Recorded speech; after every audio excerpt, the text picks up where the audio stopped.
Auzubillahiminash-shaytanir-rajim. Bismillahir-rahmanir-rahim. Dear students, I will explain monthly test और ये बड़ा इम्पोर्टेंट टेस्ट है। सबसे पहले तो मैं अपनी वीडियो ऑफ करता हूँ ताकि स्ट्रीमिंग सही हो और आपको बात समझ में आ जाए। This is biology monthly test number 1 and your teacher is talking to you, that is Dr. A.G. Arijo.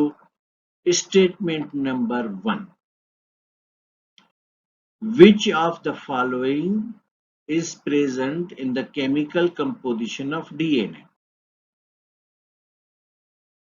Which of the following is present in the chemical composition of DNA? तो इस पे तो बहस की कोई गुंजाइश नहीं है। आप जानते हैं कि फास्फोरस, आप जानते हैं ना कि एक होता है पेंटोज शुगर जिसको डीऑक्सीराइबोज शुगर कहते हैं, और दूसरा होता है फास्फोरस, और तीसरे होते हैं नाइट्रोजन के basis, that is adenine, guanine, thymine और साइटोसिन। तो फास्फोरस यहाँ पर जो है वो सही जवाब होगा। So this is the correct option. Statement number 2, which of the following is absent in virus protein? Virus की जो प्रोटीन है उसमें क्या चीज एब्सेंट होती है? तो चैप्टर नंबर 5 में इसको हम एक्सप्लेन कर चुके हैं।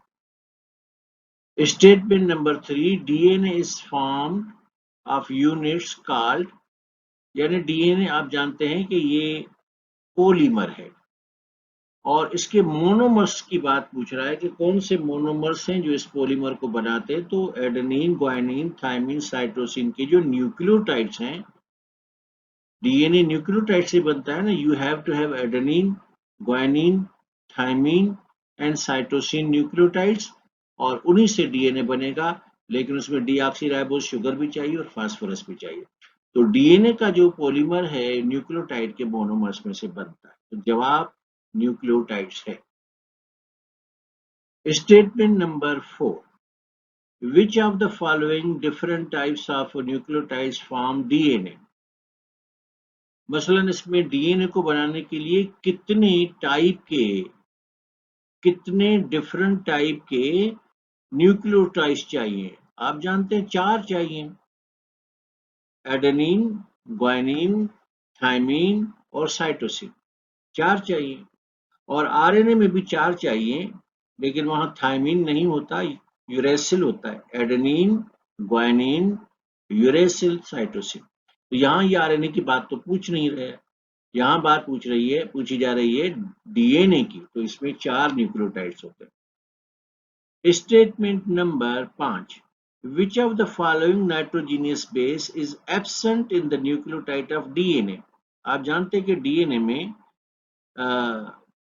एडेनिन, ग्वानिन, थाइमिन और साइटोसिन होता है, तो यूरेसिल नहीं होता, तो ये जवाब यूरेसिल ही है।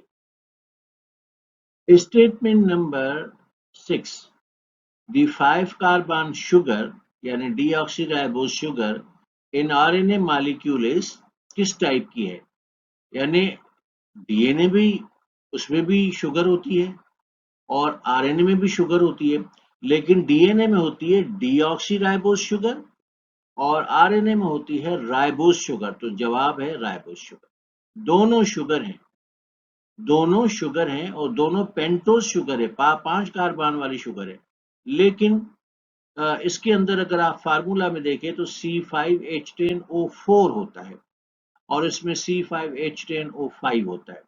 तो आरएनए के अंदर जो है वो राइबोज शुगर होती है, डीऑक्सीराइबोज शुगर नहीं होती। Statement number 7, in the RNA molecule nitrogenous basis uracil is substituted, यानी डीएनए के अंदर जो एडेनिन, ग्वानिन, थाइमिन, साइटोसिन होते हैं, तो अगर आरएनए आ जाएगा तो इन चारों में से किसको निकलना पड़ेगा? या इसको थाइमिन को निकलना पड़ेगा, क्योंकि RNA is made up of adenine, guanine, uracil और साइटोसिन, तो थाइमिन यहां से निकलेगा। ये डीएनए के लिए रिक्वायर्ड होते हैं चारों, और इनमें से थाइमिन निकलकर जब यहाँ पे यूरेसिल आ जाएगा तो आरएनए का मॉलिक्यूल बन जाएगा। Statement number 8.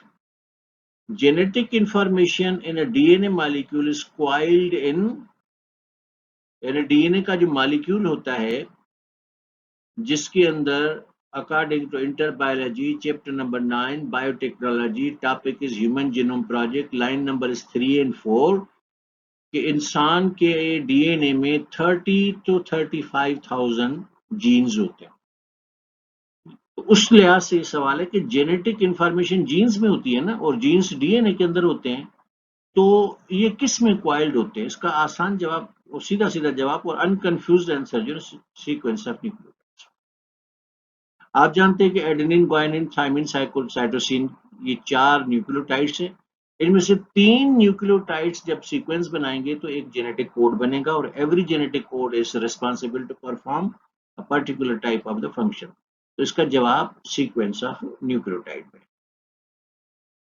Statement number 9, the two strands of double helix model of DNA are held together by hydrogen bond between माना एडेनिन, ग्वानिन, थायमिन, साइटोसिन। ये इनमें से 2 प्यूरिन बेसिस हैं और 2 पैरामिडीन बेसिस हैं, ठीक है ना? तो पूछ रहे हैं कि इनके दरमियान जो ये हाइड्रोजन बॉन्ड होता है किसके दरमियान होता है? जाहिर बात है नाइट्रोजन बेसिस के दरमियान होता है।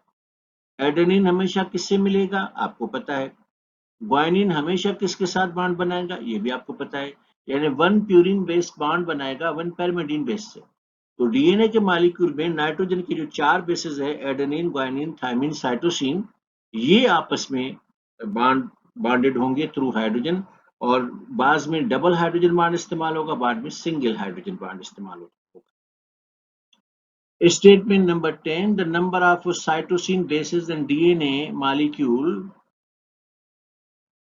यानी डीएनए के मॉलिक्यूल में साइटोसिन के जो बेसिस होंगे वो कितने होंगे? That is equal to the number of guanine bases. ये जाहिर बात है साइटोसिन के अगेंस्ट में ग्वानिन होगा, तो जितने भी ग्वानिन होंगे उनके सामने cytosine. Statement number 11, which of the following bring a particular amino acid to a particular specified place. आप जानते हैं मैंने आपको प्रोटीन सिंथेसिस के टॉपिक में पढ़ाया था कि जब जेनेटिक कोड आता है डीएनए से और वो उसको लेकर आता है मैसेंजर आरएनए में किसकी तरफ? राइबोसोम की तरफ। तो फिर राइबोसोम्स को क्या रिक्वायर्ड होते हैं प्रोटीन बनाने के लिए? Amino acids. तो ट्रांसफर का मतलब ये है कि ये वो आरएनए है जो साइटोप्लाज्म में गर्दिश करने वाले अमाइनो एसिड को ट्रांसफर करेगा टुवर्ड्स राइबोसोम और राइबोसोम में वो जब अमाइनो एसिड जब असेंबल हो जाएंगे तो उससे प्रोटीन बनेगा। तो जवाब ए में सही है। Statement number 12, the code for specifying amino acid consists of 3 bases। पहले भी आपको मैंने अभी थोड़ी देर पहले बताया कि out of adenine, guanine, thymine, cytosine, इनमें ये हैं 4 नाइट्रोजन बेसिस। इसमें से 3 नाइट्रोजन बेसिस इकट्ठे हो जाएंगे तो ट्रिपलेट कोड बनेगा। चैप्टर नंबर गालिबन 6 के एंड में है या 8 के एंड में है, आई बिलीव 6 के एंड में है। उसमें वो जो 64 कोडोन्स बताए गए उसमें पहला है यूरेसिल, यूरेसिल और यूरेसिल। तो 3 कोड्स आपस में मिलते हैं। ये 3 नाइट्रोजन बेसिस आपस में मिलेंगे तो एक जेनेटिक कोड होगा और वो पर्टिकुलरली होगा किसी पर्टिकुलर अमाइनो एसिड की सिंथेसाइजेशन के लिए। याद रखिएगा कि genetic code is always a triplet code. तो ये 3 बेसिस से बनेगा। मैं नाम ले लेता हूँ, for example uracil, uracil, uracil, guanine, uracil, uracil, uracil, uracil, thymine, uracil, uracil, cytosine, इस तरह से। Statement number 13, the enzyme which is used to break open the plasmid ring is called। आप जानते हैं कि बाज एंजाइम्स ऐसी होती है जो जोड़ने के लिए काम आती है और बाज एंजाइम्स ब्रेक करने के लिए काम आती है। तो ब्रेक करने के लिए जो काम आती है enzyme, that is called restriction enzyme. इसका आप ठीक ठाक तस्करा सुनेंगे मेरे से चैप्टर नंबर 9 में। तो तोड़ने के लिए रिस्ट्रिक्शन एंजाइम है और जोड़ने के लिए लाइगेज एंजाइम। तो ब्रेक का मतलब होता है तोड़ना ना, तो ये रिस्ट्रिक्शन एंजाइम आएगी। ये inter biology chapter number 9 first page biotechnology पे ये एंजाइम मेंशन है। Statement number 14, out of 64 codon, how many codes are amino acid acid? How many codes are required for amino acid? तो 61, क्योंकि बाकी nonsense codon होते हैं। 61 codons are sense codons और बाकी जो 3 कोडोन्स होते हैं वो नॉनसेंस होते हैं। और ये आप हमसे पढ़ेंगे जेनेटिक कोड और डी कोड वाले टॉपिक में। तो टोटल 64 कोडोन्स होते हैं, उनमें से 3 कोडोन्स जो हैं वो नॉनसेंस कोडोन्स कहलाते हैं, बाकी 61 are coded for a particular amino acid. Statement number 15, about how much of the DNA in a eukaryotic cell is expressed at any one time? Only 1%. ये इसमें समझाने वाली बात होती तो मैं समझाता, ये वो वैल्यूज हैं जिनको आपने याद करना है। Nucleus in plant cell was discovered by, आप जानते हैं कि ये स्मार्ट बंदा जो था वो Robert Brown. Nucleus in the plant cell was discovered by Robert Brown, ये जवाब सही है। आई एम सॉरी, ये सी रॉबर्ट हुक है तो ये सही नहीं है, क्योंकि रॉबर्ट हुक ने सेल डिस्कवर किया था 1665 में और रॉबर्ट ब्राउन ने 1831 में न्यूक्लियस डिस्कवर किया था। तो आपका ये जवाब, अगर आपने रॉबर्ट ब्राउन लिखा है और आपकी मार्किंग के अंदर आपको मार्क्स नहीं दी गई तो मैं उसको कंफर्म करता हूं, ये है Robert brown 1831। The pushing out of the material by the cell against the concentration gradient, इसका देख आपको दो चीजें पढ़ाई है ना चैप्टर 4 में, ऑस्मोसिस, डिफ्यूजन और एक्टिव ट्रांसपोर्ट। तो एक्टिव ट्रांसपोर्ट में क्या होता है, movement of the molecule from low to high concentration. तो ये जवाब इस स्टेटमेंट का 17 का जवाब है active transport. Statement number 18, Robert Hooke यानी वही साइंसदान जिसने सेल डिस्कवर किया था, examined thin slice of cork made up of the bark of oak। यानी रॉबर्ट हुक ने जब सेल डिस्कवर किया था तो जो लकड़ी का टुकड़ा इस्तेमाल किया था वो प्लांट कौन सा था जहां से लकड़ी का टुकड़ा लिया था, और याद रखें कि उसकी साइज 1 क्यूबिक इंच थी। तो वो ओक प्लांट है जिसकी लकड़ी का 1 इंच का टुकड़ा इस्तेमाल किया था, और इतना जुनूनी शख्स था कि उसने उस लकड़ी के 1 इंच के क्यूबिक वाले टुकड़े में 1 बिलियन प्लांट सेल गिने थे। Statement number 9, in thin slices of cork, Robert Hooke noticed small chambers। उन्होंने स्मॉल चेम्बर्स नोट किए थे। और आई रेड समवेयर कि वो जब उसने स्मॉल चेम्बर्स यानी गोल गोल घरौंदे देखे थे तो चीखता चिल्लाता बाहर निकल आया, सिला सिला सिला माना सेल। तो इस तरह से वो चीखता आया क्योंकि मुझे लकड़ी के टुकड़े में माइक्रोस्कोप के अंदर गोल गोल घरौंदे नजर आए, जिसको पहले सिला कहा गया फिर सेल कहा गया। और आप जानते हैं कि सेल का मतलब होता है खुलिया, उर्दू में कहते हैं, सिंधी में चाहे वो घरड़ो और अंग्रेजी में कहेंगे सेल।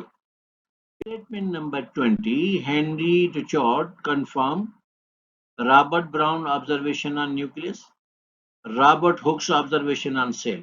यानी रॉबर्ट हुक ने जो स्टेटमेंट दी थी कि every plant is made up of cells, तो इसको कंफर्म किसने किया था, तो इन्होंने कंफर्म किया था रॉबर्ट हुक को।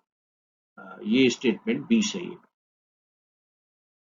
ये थोड़ा सा मैं आपको बताता चलूं कि ये आपके करिकुलम से नहीं है, ये लग गया है तो इसका जवाब तो बहरहाल यही होगा, पर you read out your book, ये चैप्टर 4 से हैं सारे सवालात, तो ये आपकी किताब में इस साइंसदान का जिक्र नहीं है। पर ये तो आप जानते हैं कि रॉबर्ट हुक ने सेल डिस्कवर किया था और उसे फिर इस साइंसदान ने कंफर्म किया था कि यस आपकी फाइंडिंग्स दुरुस्त है। Statement number 21, morphologically endoplasmic reticulum exist in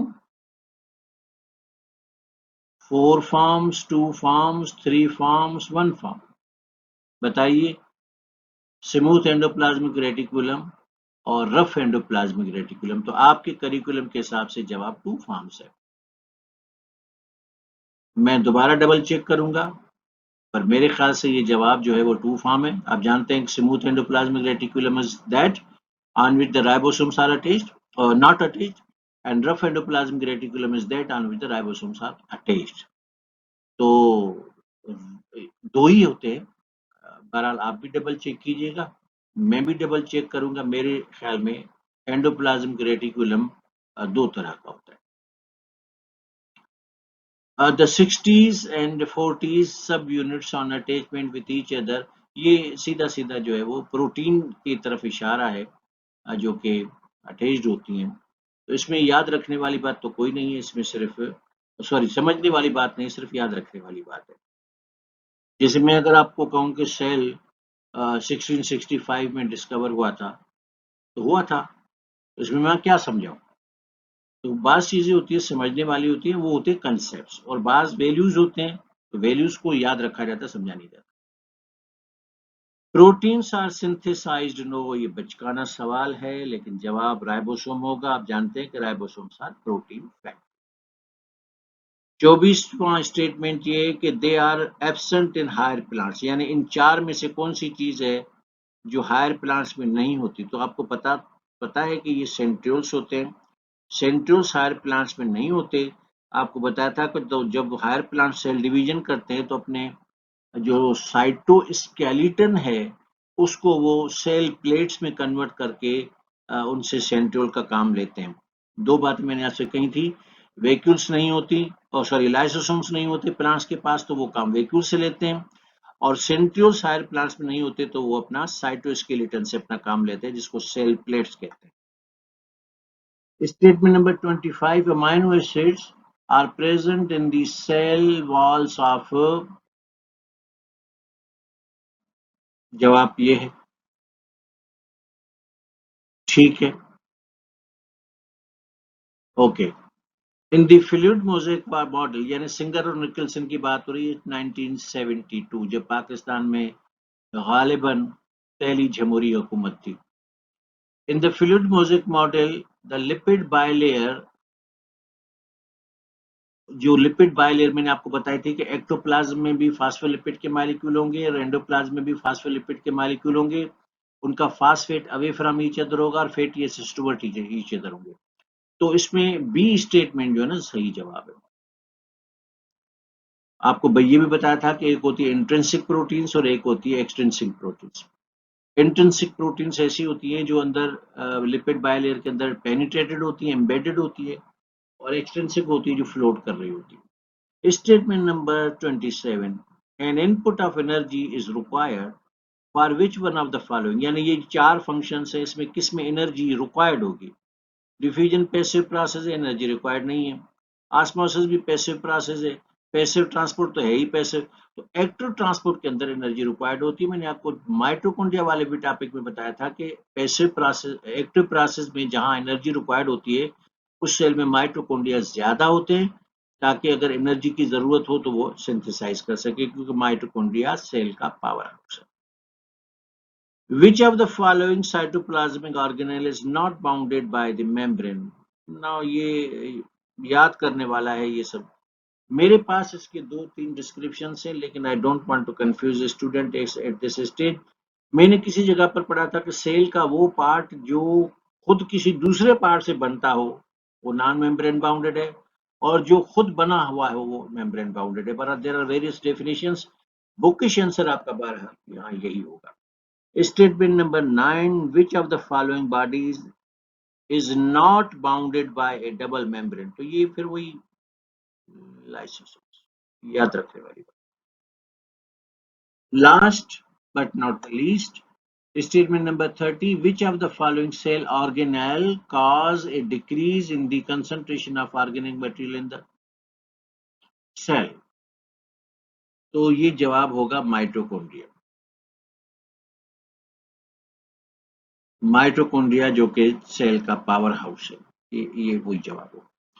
तो स्टूडेंट्स, मैंने मंथली टेस्ट के कंसेप्ट्स को एक्सप्लेन किया, इसमें दो एरर्स है उसको भी करेक्ट किया, मुझे पता है इसके बावजूद भी आपके पास कुछ कंफ्यूजन्स होंगे, तो जब हमारी one on one video conference के जरिए मुलाकात होगी तो you can ask those questions and I will try to clarify through my answers. Thank you very much. खुदा हाफिज।